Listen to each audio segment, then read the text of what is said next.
حق و باطل دونوں کی ابتدا وحی سے ہوتی ہے، لیکن دونوں کی وحی میں فرق قرآن نے بتایا ہے۔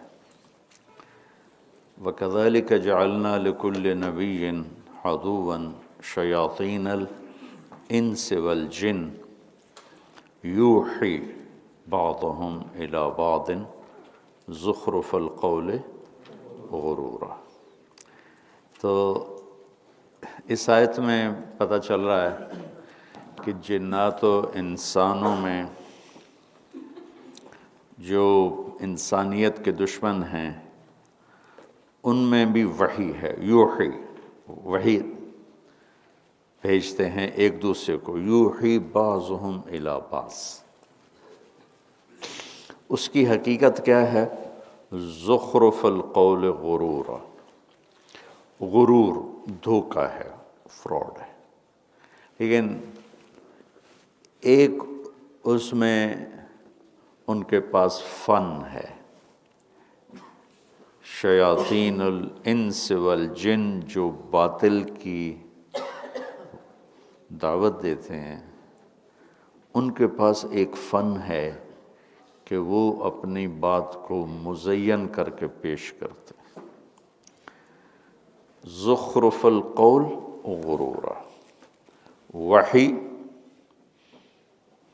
پیش کی جاتی ہے۔ ادھر کیا ہے؟ انا اوحینا الیک کما اوحینا الی نوح والنبیین من بعد شرع لکم من الدین ما وصى به نوحا والذی اوحینا الیک وما وصینا به ابراہیم وموسیٰ وعیسیٰ ان اقیموا الدین ولا تتفرقوا فیہ۔ یہ وحی کیسے ہوتی ہے؟ وَبِالْحَقِّ أَنزَلْنَاهُ وَبِالْحَقِّ نَزَلَ۔ یہ آسمانی وحی کی حقیقت یہ ہے کہ بالحق انزلناہ، تو راستے میں کوئی گڑبڑ تو نہیں ہو گئی؟ نہیں، وَبِالْحَقِّ نَزَلَ، ہم نے حق کے ساتھ اتارا اور اسی حق کے ساتھ وہ اتر گئی، اس میں کوئی ملاوٹ نہیں کر سکا کوئی بھی۔ یہ بات میری سمجھ میں آئی؟ باطل کی دعوت دینے والے ان کی وحی ہے، وہ وحی دھوکہ ہے، لیکن انہیں اپنی بات کرنے کا سلیقہ ہے، طریقہ ہے، وہ اپنی بات کو مزین کرتے ہیں، مزخرف کرتے ہیں۔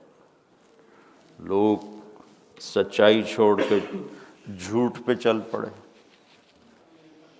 دیانت چھوڑ کے دھوکے فراڈ پہ چل پڑے، محبتیں چھوڑ کے نفرتوں پہ چل پڑے، حق کو چھوڑ کے باطل پہ چل پڑے۔ اب دیکھتے ہیں یہ دکاندار اپنی دکانوں کو بہت سجاتے ہیں، دیکھتے ہو نا کبھی بازار، یہ سجاوٹ کھینچتی ہے۔ سودا چاہے اندر گھٹیا پڑا ہو، لیکن اگر دکان سجی ہوئی ہے، یہ ہے زخرف القول۔ میں ایک جگہ رکا، کچھ معمولی سی دوا لینی تھی، میڈیکل سٹور کے سامنے۔ سڑک کے اس پار میڈیکل سٹور پر میری نظر پڑی، وہ بڑا لش پش چمکدار، تو میں نے منیر جو ڈرائیور ہے، میں نے کہا اتھو نہ لے اتھو لے کے آ۔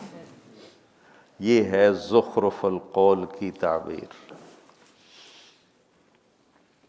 مجھے یہ گلہ ہے کہ ہمارے جو اکثر خطیب اور اصحاب منبر ہیں، وہ بات کو مزین کرنا نہیں جانتے، وہ لہجے کی شدت، الفاظ کی سختی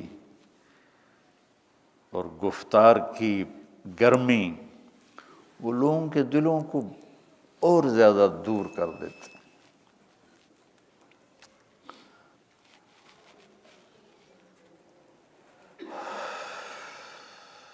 یوں لگتا ہے جیسے کہیں لڑکے آئے ہیں اور آ کے شروع ہو گئے.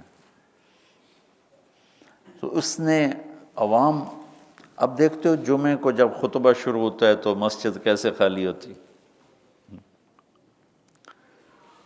صرف بیچارہ خطیب بیٹھا ہوتا ہے، سامنے 2-4 بوڑھے ہوتے ہیں، پھر وہ خطبے کو لمبا کرتا ہے، بھئی چلو کوئی ٹائم گزر جائے تو کچھ لوگ آ جائیں.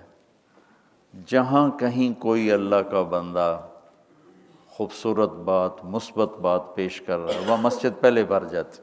آج بھی وہ مسجد پہلے بھر جاتی. تو شیطان ہو، رحمان ہو، حق وحی سے شروع ہوتا ہے، باطل وحی سے شروع ہوتا ہے.